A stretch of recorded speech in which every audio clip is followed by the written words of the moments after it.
Hi guys, welcome back to my YouTube channel. ඉතින් ඔන්න එදා මීල් ප්‍රෙප් එකේදී මම ඔයාලට කිව්වනේ මම හදන විශේෂ ලොකුවට පරිප්පු කාරිය හදන විදිහ ඔයාලට මම අරගෙන එන්නම් කියලා. ඉතින් ලොකු වීඩියෝ එකක් නොවුනත් මම මේක අද අරගෙන ආවා. මම හිතුවා මේක ටිකක් ඔයාලට ප්‍රයෝජනවත් වෙයි කියලා. මොකද මම මේකට පොල් කිරි එකතු කරලත් නැහැ. ඒ වගේම තෙල් එකතු කරලත් නැහැ. නමුත් ග්‍රේවි එක මේ හොඳ රසට තියෙනවා. ඉතින් චිකන් කරි එකක් වගේ හොඳ සුවඳක් තියෙනවා. අනිත් එක දැන් පොල් එහෙමත් ගණන් නිසා පොල් නැතුව කරියක් උයාගන්න එකේ වාසියකුත් තියෙනවනේ ඔයාලට.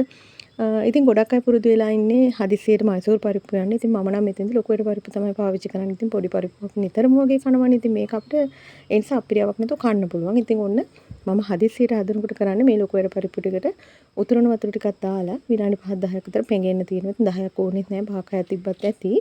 ඊට පස්සේ පරිප්පු ටික හොඳට හොදලා මේ විදිහට ප්‍රෙෂර් කුකර් එකට දාලා පොඩි වෙලාවක් තඹ ගන්නවා විසිල් එකක් විතර වදිනකන්. ඉතින් ඊට වඩා තියන්න එපා. හිමුණුත් පරිප්පු ටික බෙරි වෙන්න පුළුවන්.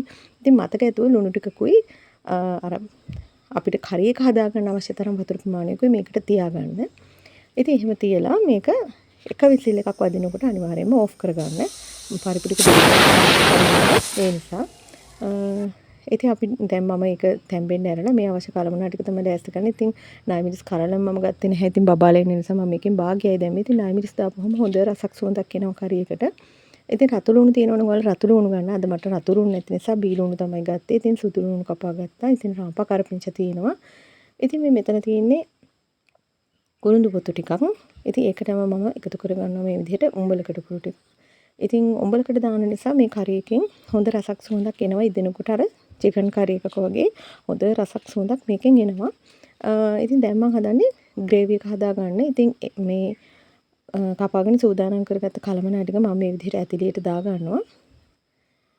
දාලා උඹලකට ටිකක් මේ විදිහට දාගෙන කහ කුඩු ඊළඟට 3-5 මිරිස් කුඩු උළු හාල් ඩිංගක්. ඉතින් ඒ ටික දාලා අර මම පරිප්පු තඹගත්ත එකේ තියෙන වතුර ටික ඔක්කොම පෙරලා මේ ඇතිලියටම දා ගන්නවා.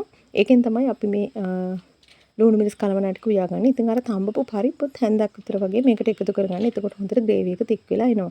ඉතින් අපිට තව වතුර මදි වගේ දැනෙනවා නම් මොකද දැන් අපි මේක හොදි ගතිය වලට ටිකක් වැඩිපුර ඕන නම් උණු වතුර ඇල්ලතුරු දාන්න එපා. උණු වතුර වලින් තව පොඩ්ඩක් මේකට එකතු කරගන්න. ඒකලා මද ගින්දරේ වහලා මෙහෙම තියාගෙන ග්‍රේවි එක හොඳට ඉදෙන්න ඇරලා අර ලුණු මිරිස් ටික තැම්බෙනකොට තඹගත පරිප්පු ටික මේකට එකතු කරගන්න. ඉතින් දැන් මේක කලවම් කරලා පොඩ්ඩක් සෙට් වෙන්න පොඩි වෙලාවක් විතර වහලා තියාගන්න. එතකොට දැන් මේක හොදි පොඩ්ඩක් තික් වෙලා එනවා.